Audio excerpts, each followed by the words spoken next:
Narasimha sir, మీస Narasimha. నేను ఆలయ నుంచి వచ్చాను. మాకు ఒక గవర్నమెంట్ గెస్టెడ్ డాక్టర్ అయినా కొంపెల్లో గుండ్లపోచంపల్లిలో ఉంటాడు. ఆయన మెదక్ డిస్టిక్లో తూప్రాన్లో అనశిషే డాక్టర్. మాకు ఒక బచ్చనపేట దగ్గర 6 ఎకరాల ల్యాండ్ చూపించిండు. ఆ ల్యాండ్కు పేపర్ల ప్రకారం 6 ఎకరాలకు మేము డబ్బులు కట్టినాం. 40 డేస్ అంటే 38 డేస్లో బ్యాంక్ ట్రాన్స్ఫర్ చేసాం. డబ్బులు ముట్టినాక మా నెంబర్లన్నీ బ్లాక్ చేసిండు. మధ్యవర్తులే మా నెంబర్లన్నీ బ్లాక్ చేసి మాకు నెంబర్లో ఇక మాకు ఫోన్ చేయకుండా ఇంటికి ఒకటి దొరకకుండా తప్పించి అదే ల్యాండ్ను వేరే వాళ్ళకి అమ్మిండు. ఇంకో ముగ్గురు కమ్మిన తర్వాత మా డబ్బులు మాకు ఏమని చెప్తే మా మీద కోర్టు నుంచి కేసు వేస్తున్నాడు. మాకు ప్రాణాన్ని ఉంది వీళ్ళతోనని మా మీద కేసులు వేసి నేను ఒక మినరల్ వాటర్ సప్లై చేసుకుంటా. మా పార్ట్నర్ రైల్వే రిటైర్డ్ ఎంప్లాయీ 73 ఏళ్ళ వ్యక్తి మొన్న ఆట ఆప్షన్ కూడా అయింది. ఆయన తిరగలేని పరిస్థితి. మా డబ్బులు మాకు ఇవ్వకుండా తప్పించుకొని తిరుగుతున్నాడు. మెదక్ డిస్ట్రిక్ట్ కలెక్టర్ గారిని కోరుతున్నాము, మాకు సత్వరం న్యాయం జరగాలి సార్. మా డబ్బులు కనీసం మా డబ్బులన్నా మాకు ఏమంటే ఇవ్వట్లేదు. ముగ్గురు కమ్మింటి 2 కోట్ల రూపాయలు తీసుకొని మమ్మల్ని ఇన్ని రకాల సపోర్ట్ చేస్తున్నాడు. మాకు న్యాయం చేయాలని కోరుతున్నాం సార్. ఇదంతా ఎప్పుడు జరిగింది? ఇదంతా 2021 నుంచి నడుస్తున్నా సార్. గత ప్రభుత్వము పోలీస్ స్టేషన్కి ఒక 100 సార్లు తిరిగాం సార్. పచ్చనపేట పిఎస్లో జనగామ ఏసీపీ గారికి డీసీపీ గారికి తిరిగితే అది సివిల్ మ్యాటర్ అయ్యా, మేము ఏం చేయలేమంటున్నారు. కానీ ఇన్ని లక్షల రూపాయలు తీసుకొని ఇంతమందిని సఫర్ చేసి మా పెద్ద మనిషి 73 ఏళ్ళ వ్యక్తిని నెట్టేస్తే కింద పడి ఆయనకు హార్ట్ ప్రాబ్లం అయ్యి హార్ట్ ఆపరేషన్ అయి కూడా అయింది. అది కూడా ఆ కేసు ఫైల్ చేయట్లేదు. మమ్మల్ని తప్పించుకుంటూ తిరుగుకుంటూ మమ్మల్ని ఇంత సఫర్ చేస్తారు మేడం. కొంచెం మాకు న్యాయం చేస్తారని మెదక్ డిస్ట్రిక్ట్ కలెక్టర్ గారికి ఈ విషయం పోవాలని మేము కోరుకుంటున్నాం మేడం. Thank you. అన్న చెప్పండి అన్న ప్రాబ్లం. నా పేరు యాసం ప్రదీప్ అన్న. మేము పోలీస్ నోటిఫికేషన్ అభ్యర్థులము. అయితే మేము అందరం ఎగ్జామ్ రాసినాం, ప్రిలిమ్స్ ఎగ్జామ్ రాసినాము. ప్రిలిమ్స్ ఎగ్జామ్ రాసినప్పుడు అందరికీ 60 మార్కులు ఈక్వల్ అన్నాడు. తర్వాత ఎగ్జామ్ అయిపోయినాక మాకు మార్కులు తగ్గించిండు అన్న. వాస్తవానికి ఒకసారి నోటిఫికేషన్ ఇచ్చినప్పుడు ఎటువంటి దానిలో కామా పులిస్టా కూడా మారవద్దు. అట్లాంటి దొంగ జీవోలు తీసుకొచ్చిన 57, 50 నెంబర్ జీవోలు తీసుకొచ్చి మార్కులు తగ్గించిండు. అయితే నెగిటివ్ మార్కింగ్ ఉన్నప్పుడు మార్కులు తగ్గియద్దు. నువ్వు మామూలు నెగిటివ్ మార్కింగ్ లేకపోతే మార్కులు తగ్గిస్తే అందరికీ న్యాయం జరుగుతుంది. ఎందుకంటే అందరూ 200 అటెంప్ట్ చేసేస్తారు.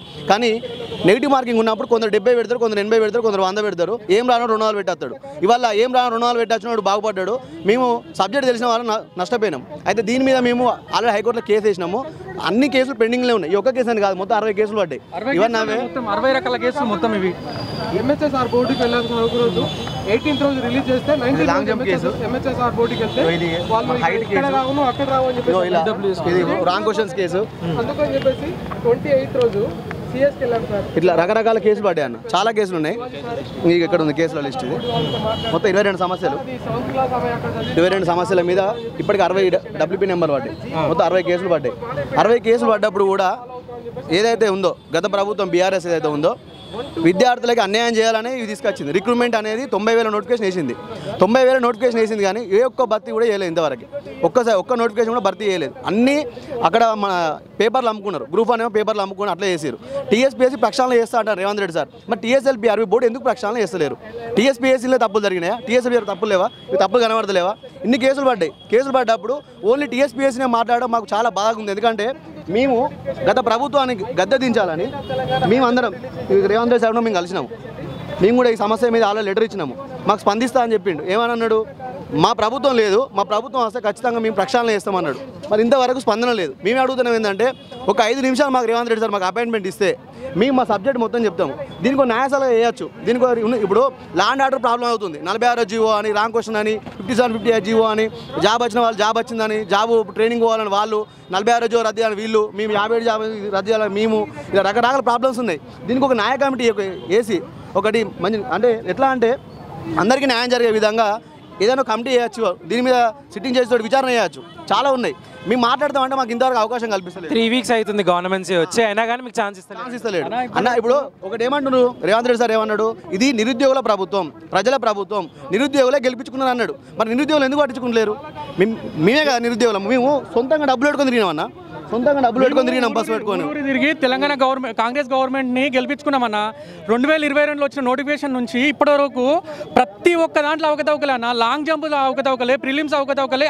ఆఖరికి మెయిన్ ఎగ్జామ్లో 10 క్వశ్చన్లు రాంగున్నాయని చెప్పి బోర్డే చెప్పిందన్న. 10 క్వశ్చన్లు రాంగున్నప్పుడు నువ్వు రిజల్ట్ ఎట్లా ఇస్తావు? రిజల్ట్ ఇవ్వద్దు. బోర్డు చెప్పింది రిజల్ట్. కోర్టు న్యాయస్థానం ఏమని చెప్పింది? రిజల్ట్ ఉన్న కోర్టులో కేసు ఉన్నప్పుడు రిజల్ట్ ఇవ్వనప్పుడు ఈ చైర్మన్ వివి శ్రీనివాస్ గారు కేసు రిజల్ట్ ఇచ్చేసిండు. ఇప్పుడు ప్రతి దాంట్లో నువ్వు ఒక దాంట్లో కేసు ఉన్నప్పుడు నువ్వు రిజల్ట్ ఎట్లా ఇస్తావు? ఇప్పుడు లిస్టు చేంజ్ చేస్తే కొన్ని వేల మంది చనిపోయే ఛాన్సెస్ ఉంటుంది. ప్రతి దాంట్లో అవకతవకలే. నాకే ఫస్ట్ టీఎస్పీఎస్సీ కాదు ప్రక్షాళన చేయాల్సింది, టీఎస్పీఎల్ఏబీ అని వివి శ్రీనివాసరావుని సస్పెండ్ చేసి దీని మీద నిజ నిర్ధారణ కమిటీ వేయాలన్నా. 14 నెలల నుంచి కొట్లాడుతున్నాం మేము. నోటిఫికేషన్ వచ్చినప్పటి నుంచి ఇంతవరకు మాకు న్యాయం జరగలేదు. 30 మంది చనిపోయారు. ప్రతి దాంట్లో అవకతవకలే. ఈవెంట్స్లో చనిపోయారు, రన్నింగ్ గుర్తు చనిపోయారు, ఎక్కలేని విధంగా ఎగ్జామ్ పెట్టేసారు, లాంగ్ జంప్ పెట్టేసారు. చనిపోయిన వాళ్ళ అన్ని ఫొటోస్ ఉన్నాయి మా దగ్గర. కానీ ఇంతవరకు మాకు రేవంత్ రెడ్డి సారు ఇంతవరకు అపాయింట్మెంట్ లేదు. మాకు న్యాయం చేయాలి సార్. ఎటువై మాకు టీఎస్పీఎల్ఆర్బీ బోర్డుని సస్పెండ్ చేసి ఈ పోలీస్ ఎస్ఐపిసి ఆస్పిరెంట్కు 2022 ఆస్పిరెంట్లకు న్యాయం చేయాలన్నా మేము కోరుకునేది అది. 2 వారాల కిందట కొండ సూర్యక మేడంకి మేము లెటర్ ఇచ్చినాము. మేడం కూడా మాకు అందరు మీ 400 మంది వచ్చినాం. అప్పుడు అందరు ఎక్కడెక్కడికి మొత్తం 33 జిల్లాల నుంచి వచ్చారు. 2 వారాల కింద వచ్చి కొండ సూర్యక మేడం కలిసినాం. మేడం ఏమన్నది, ఖచ్చితంగా మేము న్యాయం చేస్తామన్నది, ఈ నోటిఫికేషన్ క్యాన్సిల్ చేస్తామన్నది. మేడం అందరం కూడా మాట ఇచ్చింది, వీడియో కూడా ఉన్నది. మాట ఇచ్చింది. రేవంత్ రెడ్డి సార్ కూడా మాకు అపాయింట్మెంట్ ఇప్పిస్తా అని చెప్పింది. కానీ ఇంతవరకు స్పందన లేదు. మేము అప్పటికి మళ్ళీ మేడం 2 సార్లు కలిసినాం. తర్వాత ఇంటికి కూడా వెళ్ళి కలిసినాం, జూబ్లీ హిల్స్ మీ ఇంటికి కూడా కలిసినాం. ఆయన కూడా మళ్ళీ స్పందిస్తలేరు. దొంగ జీవో తీసుకొచ్చినా దొంగ 5758 జీవో అనేది పబ్లిక్ డొమైన్లోకి వెళ్ళి తీసేయాల్సిన అవసరం ఏమొచ్చిందా నా చెప్పండి మీరు? దాచిపెట్టండి. ఫస్ట్ 5758 తీసుకొచ్చి పబ్లిక్ డొమైన్లోకి వెళ్ళి తీసేసిండు. మేము దాన్ని దొరకబట్టి మేము చేసి న్యాయం చేయాలని కొట్లాడితే గత బీఆర్ఎస్ ప్రభుత్వాన్ని బొందబెట్టినాం. మేము ఊరూరు తిరిగి 33 జిల్లాలు తిరిగినాం. బస్సు యాత్ర చూడండి అన్న, మేము తిరిగినాగో రేవంత్ రెడ్డి సార్తో దిగిన ఫొటోస్, మేము తిరిగిన ఫొటోస్, మా ఎస్ఐపిసి ఆస్పిరెంట్ ప్రతి ఒక్కటి బస్సు యాత్ర తిరిగినాం. మేము మా బాధలు పట్టించుకోవట్లేదు ఎక్కడ. ఇప్పుడు 3 వారాల కాంగ్రెస్ గవర్నమెంట్ వచ్చి ఒక్క 10 నిమిషాల అపాయింట్మెంట్ దొరకట్లే అన్న మాకు. మా బాధ ఎవరికి చెప్పుకోవాలి? ఇప్పుడు మేము రిజల్ట్ ఇచ్చిండు ఆయన, రిజల్ట్ రేపు ట్రైనింగ్ పంపిస్తా అంటే మేము ఏం కావాలి? మేము ఎస్ఐపిసి ఆస్పిరెంట్ మేము ఎంతో 3 ఏళ్ళ నుంచి కష్టపడి కొట్టినాము.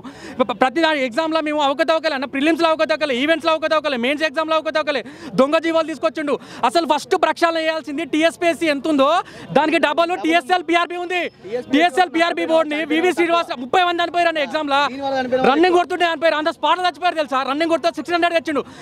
గత పాయింట్లో 5 ఈవెంట్స్ ఉంటాయన్న. 5 ఈవెంట్స్లో ఇప్పుడు మన దాంట్లో 119 కాన్స్టిట్యూన్స్ ఉన్నాయన్న. 119లో కేసీఆర్కు 119 వచ్చాయన్న. ఇప్పుడు మనం 100 పేపర్లకు ఎగ్జామ్ రాస్తాం, 100 వస్తాయి మనకు. 35 మార్కులు వచ్చినోడు ఉంటాడు, 70 మార్కులు వచ్చిన ఉంటాడు, 60 మార్కులు వచ్చినాడు. ఈసారి ఏమైంది తెలుసా? 5 ఈవెంట్స్లో 3 తీసుకొచ్చాడన్న. ఆ 3 ఈవెంట్స్లో 1800 ఉంటే 1600 తీసేసిండు, డబల్ చేసేసిండు. 3.8 లాంగ్ జంప్ ఉంటే ఇండియన్ ఆర్మీలో కూడా లేదు. లాంగ్ జంప్ ఇండియన్ ఆర్మీలో కూడా లేకుండా 4 మీటర్స్ చేసిండు. మళ్ళీ 5.8 షార్ట్ పుట్ ఉంటే 6 మీటర్స్ చేసిండు. ఎవరికైనా బెస్ట్ ఆఫ్ 3 ఉంటే లాస్ట్ టైం 5 ఈవెంట్స్లో ఏమైనా జస్ట్ 3 క్వాలిఫై అయితే మేము ఛాన్సెస్ ఉండే. ఈసారి ఏం చేసింది తెలుసా? జస్ట్ 3 పెట్టిండు. 3 క్వాలిఫైగా నువ్వు దుంకు చచ్చిపో ఏమైనా వేసుకో, మాకు సంబంధం లేదు, మేము పెట్టిన రూల్స్ ఫాలో కావాలని చెప్పిండు. ఇప్పుడు 119 సీట్లలో కేసీఆర్ 119 ఎందుకు గెలవలేదు? అది మాకు కావాలి ఆన్సర్. ఇప్పుడు 119లో 119 గెలుస్తామానా? ఎవరు గెలవరు? ఇప్పుడు 5 ఈవెంట్స్ పెట్టినప్పుడు 3 పెట్టి అలా 3 పెట్టిండు. 3 పెట్టి 3 క్వాలిఫై కాదు. నువ్వు దుంకు లేకుండా చచ్చిపో అంటే ఏమన్నది? మేము దుంకి చచ్చిపో 30 మంది చచ్చిపోయారన్న మా పిల్లలు. వాళ్ళ తల్లిదండ్రులు ఏం కావాలి? అసలు ఎందుకు రేవంత్ రెడ్డి సార్ దీని మీద ఆలోచిస్తలేడు? అది కావాలి మాకు ఆన్సర్. 30 మంది అంత స్పాట్ చచ్చిపోయారు. ఇప్పుడు 100 పేపర్ రాస్తే 100 మార్కులు వస్తాయా? రావు కదా. నువ్వు అలా చదివినోడు ఉంటాడు, దుంకునోడు ఉంటాడు. ఇండియన్ ఆర్మీలో లేని ఇక్కడ తెలంగాణలో ఏం వసతులు ఉన్నాయన్నా? స్పోర్ట్స్ పర్సన్కి ఏమి ఇచ్చారు రేవంత్ రెడ్డి సార్ చెప్పండి? కేసీఆర్ 10 ఏళ్ళు పరిపాలించి ఏం స్పోర్ట్స్ అకాడమీ ఏముంది? గ్రౌండ్లో ఏముంది? ఇప్పుడు బర్రెలు కాస్తున్నారు తెలుసా? బర్రెలు మేపుకుంటారు వాళ్ళు పెట్టిన గ్రౌండ్లలో. మాకేం స్పోర్ట్స్ లేదంట్లా. మేము లాంగ్ జంప్లు ఎట్లా ఎంతమంది క్వాలిఫైర్ కాలేదు తెలుసా?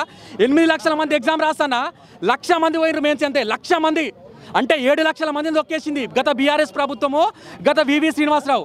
సో దీని మీద మాకు నిజ నిర్ధారణ కమిటీ చేసి ఇలా దీన్ని ప్రక్షాళన చేయాల్సిన అవసరం తక్షణం ఉందన్న. ఇప్పుడు కూడా కాంగ్రెస్ అంతే చేస్తుందంటారా?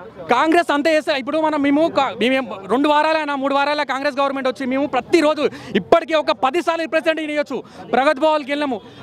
మాకు ఒక 10 నిమిషాలు టైం ఇచ్చి రేవంత్ రెడ్డి సారు మా బాధ ఏందో అర్థం చేసుకుంటే మా బాధ చెప్పగలుగుతామన్నా.